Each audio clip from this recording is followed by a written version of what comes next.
questions things. Like, I mean, I was telling, on the way here, we were talking about, Dan and I went to a football game recently, an Alabama football game. It was amazing. And, like, even in that situation, I'm always kind of like, well, I don't know. Because, like, everybody was booing the ref, like, big time because the call didn't go our way. And I was like, I think you maybe made the right decision. I'm the worst fan ever. I just have this mind that's like always sort of playing the contrarian and always kind of asking questions and being skeptical. And I used to think that was a flaw, but I'm starting to think maybe that's just who I am. And if I can try and hold on to my faith in spite of that, you know, I'll be glad. But that was the moment that everything sort of started to come undone. I mean, I had questions about heaven and hell before that had always bothered me, even as a child.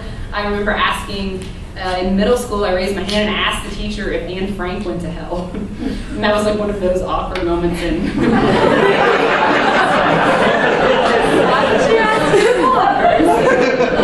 I just was always, that always bothered me, but it really kind of came to a head in that one moment.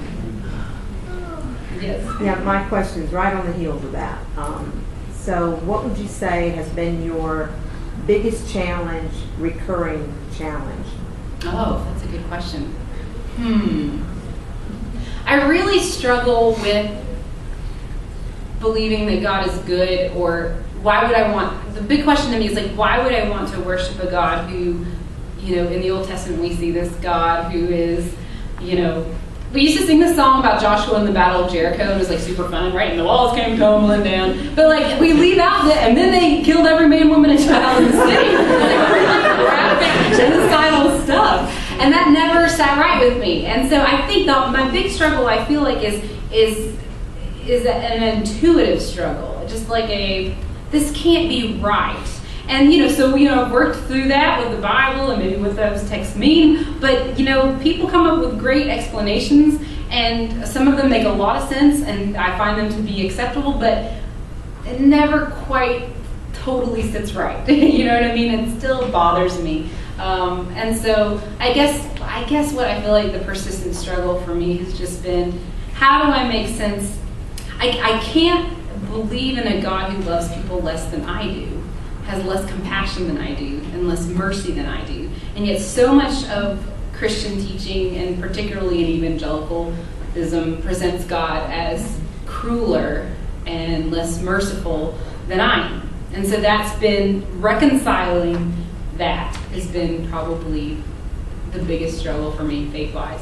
And even when I feel like I've resolved it in some ways, and there's different ways to interpret this text, and, you know, reading N.T. Wright, reading, you know, Peter Enns and Bergman and all these guys, you know, even when I've got some new ideas in my head to kind of help me through it, I still struggle with it. It still keeps me up at night.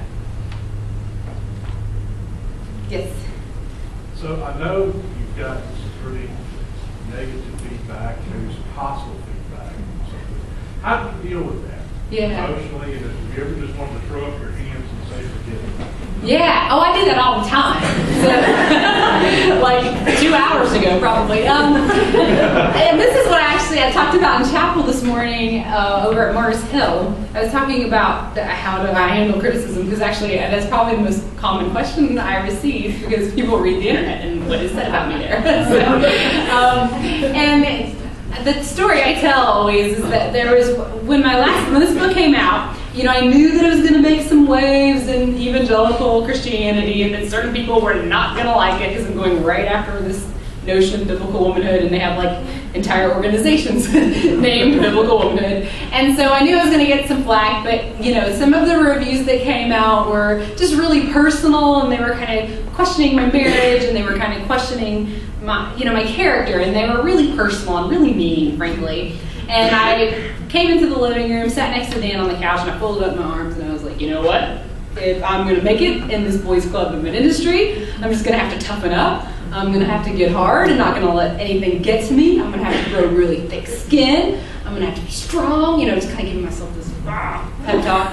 And Dan turned to me and he said, oh, hon, I'm so proud of you. You're such a strong woman, and you're right. You're going to have to grow thick skin to get through this. But please, whatever you do, don't ever lose your sweet, tender heart, because that's part of what makes you Rachel, and I wouldn't want to lose that. Of course, I'm like, mascara.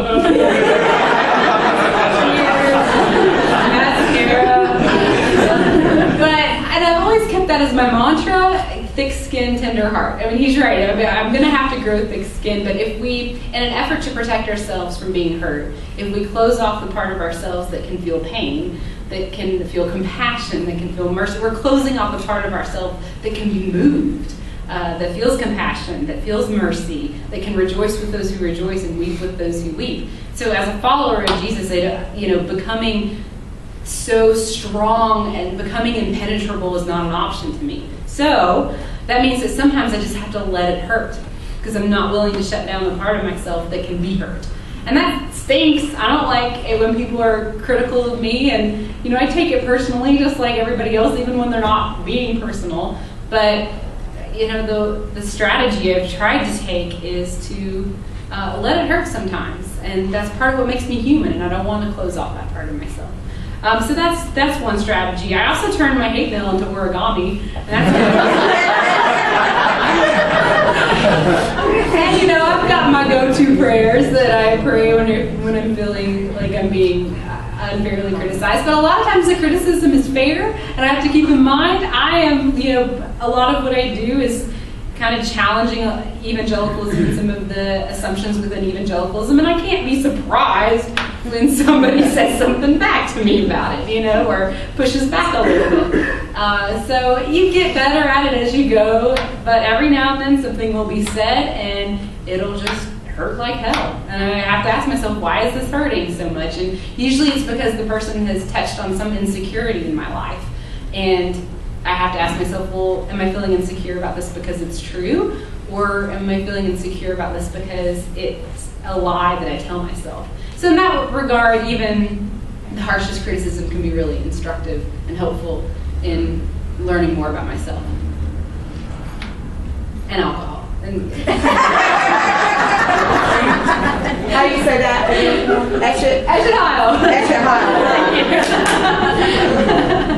Yes. Are there other female writers or bloggers who you admire or who you read regularly for inspiration?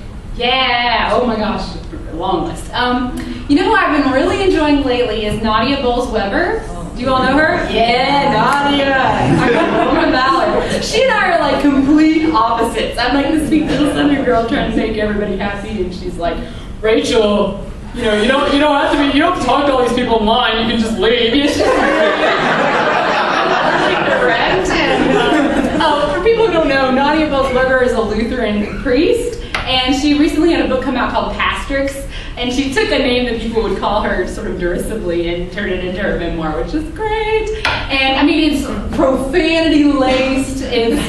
She's just not the kind of person. She's got tattoos all over her arms. She's like does CrossFit, so she can basically beat all of us up. She's just really tall, just not the kind of person you imagine being a Lutheran priest. But she has so much insight into just really what this whole Christianity thing is about. It's amazing to me. So her latest book really had a huge impact on me, and her friendship has had a huge impact on me, and I'm just a crazy Nadia fan. Mostly because, even though her personality is so larger than life, she gets out of the way and just sort of lets the gospel be the gospel. And I finished her book not thinking, oh, Nadia is so cool. I finished it thinking, oh, that's why I'm a Christian. So she's somebody I would highly recommend. Sarah Bessey has just had a book come out called Jesus Feminist. She's kind of doing a lot of the same things I'm talking about in evangelicalism and rocking the boat there, but she does it with a lot more grace than I do. So I'm always picking fights with Mark Driscoll, and she knows to stay out of it. Her book released today, Jesus Feminist, so everybody go and buy it. And then, there's just the other women that I've always loved to read. Phyllis Tickle and Barbara Brown Taylor and Anne Lamont and, I'm forgetting people. Sarah Miles of Take This Bread. Enuma Okoro is an author I've recently started reading. Sorry, I'm rattling these off. There are many, but start with Nadia Bolz-Weber and Sarah Bessey. Those are my favorites right now. Madeline Lee Engel. Sorry, okay, good. I don't really have a question for it in my head yet, so I'm just going to put it out here. Put it out there. I've been dealing a lot with singleness. I'm probably going to start crying too. It's okay. It's a safe place. Mostly, I think. I guess I've been thinking about how in our church culture now, there's not a whole lot of people that are single. Yeah. Really? Like Yeah. not like there's not like a voice of single people. Yeah. And so it's hard, especially being 28 Yeah. and not having like a family here. Yeah. Well, my friends, but like I don't have this like male figure Right. that I can like be a partner with. Yeah. I don't actually know. I don't really have a question. Well, yeah. And I think our churches tend to be very family centric Yeah. and very couple centric. And it's really hard for folks who, and this is one reason why, I mean, you know, this generation, we're delaying marriage more than any other generation. And so it's not really that unusual to be 28 and unmarried, and yet our churches still sort of tend to center around young families. So there's this huge gap, and every statistician has their eye on this, where you have people going from youth group, then they go to college, and then there's this just gulf, like they don't come back to church. And I think it's partly because we're not really talking about what it means to be single and to be a follower of Jesus. And if we're ignoring this huge group of people. And, I don't know, we tend to swing back and forth in Christianity. For a time, it was sort of like singleness was elevated as like the highest ideal. And, we had all these stories of martyrs who would rather be thrown to the lions than to get married. And then we swing, the Reformation comes along, and then Martin Luther's like, everybody should get married. If you don't get married, you're a loser. And we still, I think, kind of have a hangover from that. And, but what we see in Scripture, and I think of Ruth, Ruth was called an Eshtahil, a woman of valor, before she was married. And in Scripture, we see Jesus speaking very highly of singleness, very highly of singleness. So, I don't know. It's frustrating to me too, and I know my single friends tell me this, and other writers who are single say they just feel like nobody's really talking about what it means to be single and to be a follower of Jesus. And it's frustrating for me too, and I don't really know how to fix that. The only thing I know to do from my position is just to affirm and encourage women, no matter sort of their situation, to, be women of valor and to know that, they're beloved children of God, and nothing will ever change that. I mean, I think we know this in our head. We know I'm a beloved child of God. This is what our baptism is about. God naming us beloved child. But we forget it over and over and over again. And I think I'll be a beloved child of God when I stay on the New York Times bestseller list longer. When, which like I'm not happy with being on there for a week. Or when I have resolved this conflict with this friend. When I find a church where I don't feel like a total loser and a total weirdo and a misfit. Like, we have all these narratives we tell ourselves. I'll be a beloved child of God when, or I'll matter when. And I think baptism, because I've been reading up on the sacraments, baptism to me is, and reminding ourselves of our baptism. It's like Martin Luther used to say, when he would get really depressed and down, which was a lot, the dude was totally bipolar. He would say, he would calm himself by saying, Martin, you were baptized. And what he meant by that is, Martin, you're a beloved child of God. You've been named. And so, I don't know. I don't know what else to encourage people with except to say, I don't know how or why, but you're a beloved child of God, and nothing can change that. You're not waiting for anything. It's done. That's something I need reminding of, and I'm happily married. It's something everybody I know needs reminding of. So it's something we need to work on in church for sure. Oh, lots of hands. Okay, we'll do like 10 more minutes. Yes. Are you going to be at Wild Goose? I know you missed this last one. And that might be something to mention to her as well, is that that's a big place for Christians to come together. Wild Goose is pretty awesome. Are people familiar with the Wild Goose? Yeah, Wild Goose! So, I know you missed it. I follow your blog. I went to the one on the West Coast, oddly enough, even though this one was in driving distance. Yeah. But, we got lucky, like Nadia. Yeah, Nadia was there. She got us tickets to go in, and Sweet! it it was amazing. Like there's so many different denominations that come together, and young and old, and it was, I mean, just a really good feeling place to express your Christianity. There was, you know, we had Episcopalians with Lutherans, Yeah. Mennonites, with, you know, all of us camping together in the woods while it's raining.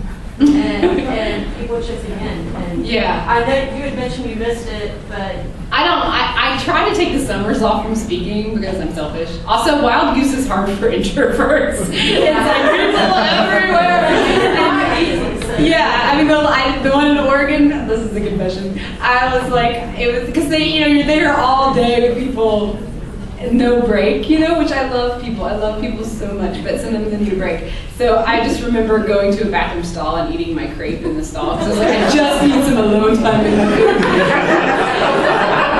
Wild Goose is a little challenging for the introverts among us, but I really enjoyed it as well. I'm not going to be able to go this year because I'm planning to take the summer off, so I'm sorry. But there'll be lots of other better speakers there for sure, and very cool people. So everybody go, Wild Goose Festival, look it up on the internet, you can't forget the name. Yes? You spoke earlier about the criticism, and presumably that's all from people you don't know. I'm curious, how do you reconcile, clearly you would have classmates and professors and Sunday school teachers and family members that are significant to you that don't get what you're doing and they even see it as adversarial. How do you work through that? Yeah, it's tough and clumsily, I guess would be the best response. I learned the hard way when you first start asking questions about your faith and when you first start doubting, you're so lonely in that journey that you just want to drag the people you love through it with you. And I learned the hard way that a baby shower is not the best time to bring up eternal damnation. Not everybody talk about that in that context, but because it was what I was going through, I wanted so badly for other people to understand. So I didn't handle it so gracefully at first. I wanted people to know what I was going through, and so I would become somewhat adversarial and angry and try to push people into the same, road and the same path. And so there are some relationships that won't ever really be the same because of that, and that still need repairing. And I take responsibility for a large part of that. But then the other side too is that it's tough when it's just like all you've done is vote for Barack Obama, and suddenly you're on like the prayer chain list. The little things that people think mean that you've lost your faith. It's frustrating to run up against that and to feel like your faith is being challenged. And people would gossip, and it would come back around to me. And even people at my old church would have a discussion around the book, but not invite me to come. And that's been hurtful, but I've been very fortunate because my husband, Dan, and my parents have been just so supportive and so encouraging, and they know my parents don't always agree with me theologically or politically, although we have them watching Jon Stewart, which I think is kind of a gateway drug to liberalism. So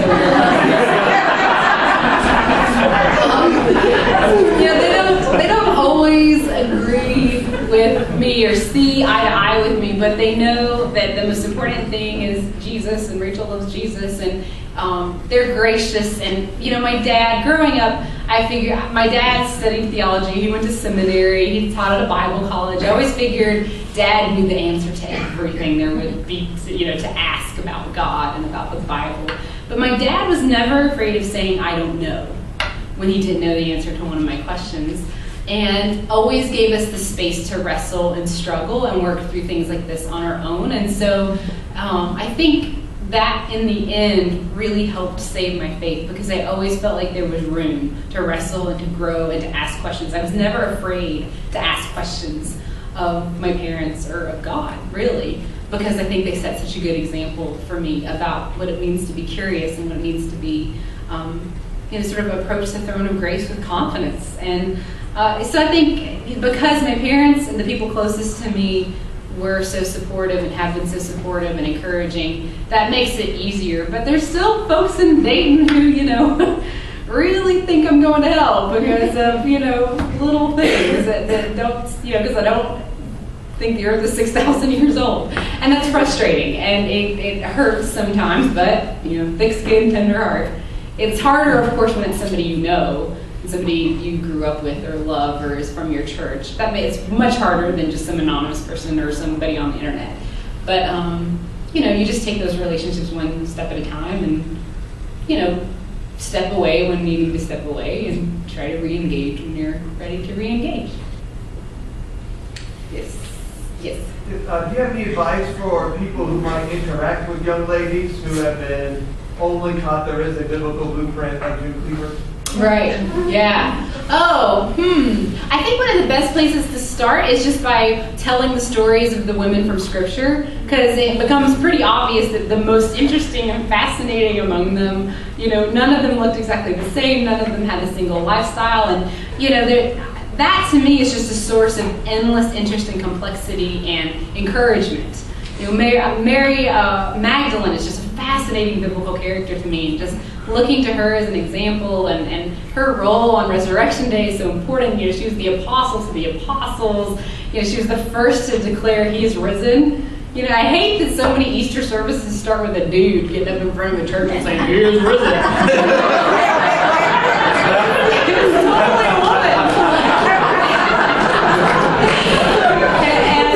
And the guys didn't believe her. She wasn't, she's like, he's risen. And they're like, oh, it's a dumb woman. They're dumb.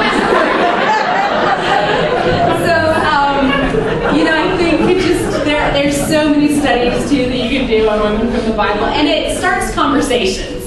If you're doing a Bible study around women from Scripture, it's a great place to sort of start talking about, well, how does, what was life like for you growing up in the church? And how did you always interpret this passage? And what women stand out to you and why? That's a good starting point. And, and sometimes it's tough because a lot of us carry these assumptions around with us for a long time. And it takes a long time to shake some of those off. And I still struggle a lot of times feeling like I should apologize for being smart in evangelicalism and in some communities there. And so even when you've sort of told yourself in your head that this isn't what it means to be a woman, you still kind of carry it around in your heart for a long time after. So, patience with women as they work through that. And then, just giving women the chance to speak and to lead and to, it's really encouraging when guys who, just because they're guys have a bit of privilege in a situation. It's really encouraging to me when they steward that power to share that power with women who, just by being women, are going to sometimes have a harder time being heard. And so it's really meaningful to me when I'm with Christian men who steward their power and their privilege in ways that encourage women and give women the chance to lead and speak. Okay, 2 more, right? Okay, yes. Very simple question. Will you sign the copy that I have of your book? Yes! I think that's like what we're going to do next. I'm going to make me sit back there and I can sign. Does that work? Okay, one last one, but I'll be around so people can ask. Yes. Yeah, with the thanks. Just from an author's perspective, I know you said that you planned and you set up the binder and you went into it with an idea and then you have all these amazing experiences, but whenever you actually sit down and try to put pen to paper with that, do you have any sort of process or advice, or what does that look like? When people ask my process, I'm always super embarrassed because there's all these authors who are like, well, I get up at 4:30. I spend a couple hours in prayer before. I think most of them are lying, frankly. There's nobody up that early to check on it anyway. So I always feel like I'm kind of the lame writer because my process is I have an hour, I have to write. I can't afford writer's block because this is how I make my living, and I really just cram writing into whatever time I can find. I try to write in the morning and at night because that's when I tend to be. And by morning to me starts at 8. I don't know who these crazy people are where morning starts at 4:30. It starts at 8 and that's early. So I try to write in the morning and at night, and then spend the afternoons working on the blog, because the blog is sort of how I reach out and talk to my readers. And I love the blog because it makes the writing process so much more collaborative, and I'm hearing from all these different people and interacting with my readers. So that's a really important thing for me to preserve, even when I'm trying to work on a big book project. So I usually kind of bookend the day with writing. And animal crackers and wine. It's an amazing combination, and it helps me when I'm on deadline. Well, thank you all so much. Appreciate you coming.